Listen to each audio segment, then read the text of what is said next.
Hello everyone, welcome to KR Microbiology classes. అందరు ఎలా ఉన్నారు పిల్లలు? సో టుడే నేను చెప్పబోయే టాపిక్ వచ్చేసి స్టెయినింగ్ అన్నమాట.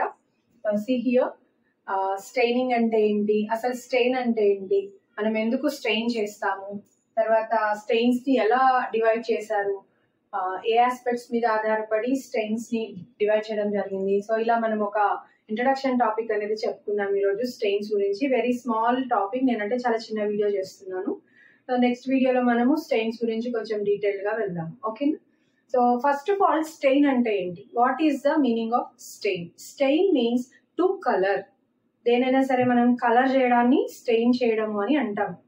మైక్రోబయాలజీ పరిభాషలో, బయాలజీ పరిభాషలో మనము staining means it is to colour something. So ఇక్కడ మనము staining means to colour something. ఇక్కడ మనం ఏం కలర్ చేస్తాము అని అంటే, so here we are coloring microorganisms.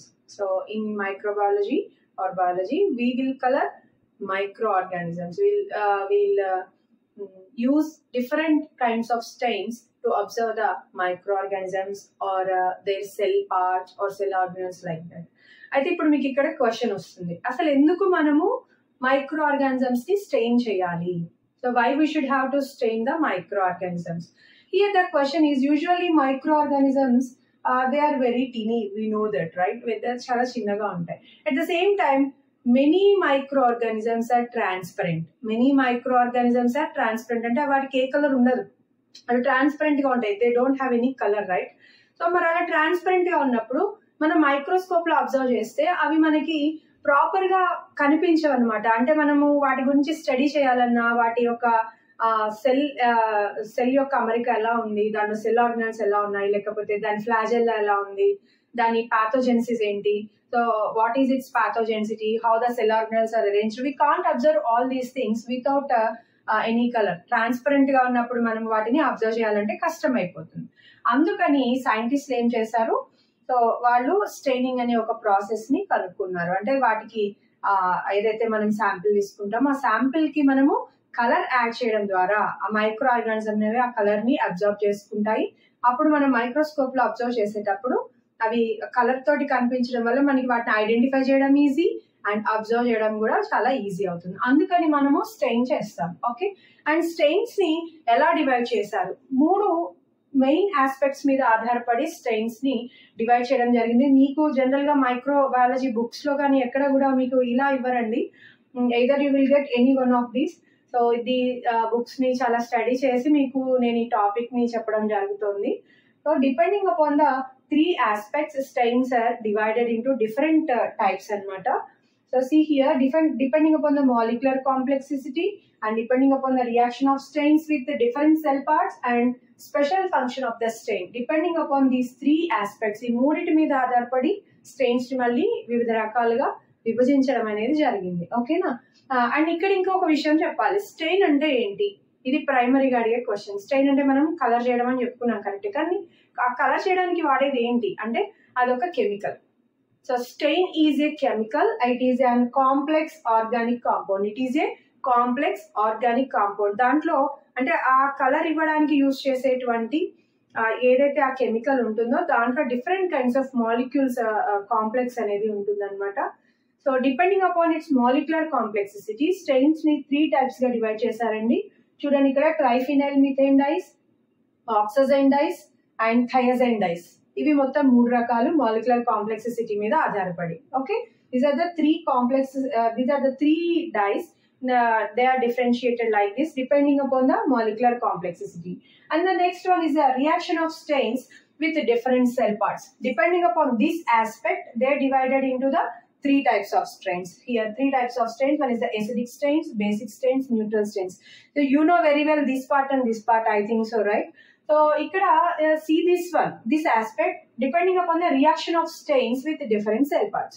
So ikkada meer chuste, so enti anante every stain has its own positive charge or negative charge on its molecules, as well as the cell or any microorganism or any living cell also has its own charge.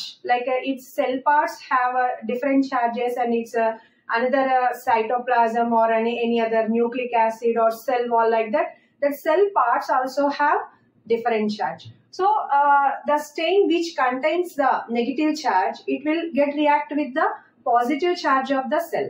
Okay, అంటే negative strain కి ఎప్పుడైతే acidic stains అన్నాము, basic stains అన్నాము, neutral stains అన్నాము, ఇక్కడ ఏంటి అని అంటే నెగిటివ్ చార్జ్ ఉన్నటువంటి స్టెయిన్ వచ్చేసి పాజిటివ్ చార్జ్ ఉన్నటువంటి సెల్ పార్ట్ తోటి రియాక్ట్ చెందుతుంది. అందువల్ల ఏం జరుగుతుంది అని అంటే మనకి ఆ పర్టికులర్ సెల్ పార్ట్ అనేది ఈ స్టెయిన్ ని అబ్జర్వ్ చేసుకుంటుంది అనమాట. అండ్ బేసిక్ స్టెయిన్ లో వచ్చేసి పాజిటివ్ చార్జ్ ఉన్నటువంటి స్టెయిన్ అనేది నెగిటివ్ చార్జ్ ఉన్న సెల్ పార్ట్ తోటి రియాక్ట్ అవుతుంది. అండ్ న్యూట్రల్ స్టెయిన్ లో మనకి బోత్ పాజిటివ్ అండ్ నెగిటివ్ రెండు మాలిక్యూల్స్ కూడా ఉంటాయి. సో దీన్ని మనము యూజువల్లీ సెల్ లో జనరల్ గా యూజ్ చేసేటువంటి స్టెయినింగ్ టెక్నిక్స్ లో మనము ఈ న్యూట్రల్ స్టెయిన్ ని యూజ్ చేయడం అనేది జరుగుతూ ఉంటుంది. So depending upon the reaction of stain with the different cell parts, the stains are divided into 3 basic types: acidic stains, basic stains, and neutral stains. And depending upon the special function of the stain, see, some stains are specially curated to act on some particular things, particular staining techniques. So such stains, they are called as the special stains. Here one is the acid pause stain, and another one is the endospore stains, flagella stains, capsule stains. Many are there. I mentioned here 3 or 4. You can mention more stains which you know, the special stains. Okay. So this is what about the basic staining definition. Stain word meaning, stain ante enti, staining enduku chestaru, tarvata stain anedi oka chemical ani manam cheppukunnamo, tarvata వాటిని ఏ aspects మీద ఆధారపడి differentiate చేస్తారు. So మనం 3 విధాలు చెప్పుకున్నాం కదండి. Molecular complexity మీద ఆధారపడి 3 రకాలుగా వాటిని క్లాసిఫై చేస్తారు: triphenyl methyl dyes, oxygen dyes, and thiazine dyes. And reaction of the stains cell parts తోటి ఎలా రియాక్ట్ అవుతుంది అనే దాని మీద ఆధారపడి acidic stains, basic stain, neutral stain గా విభజించారు.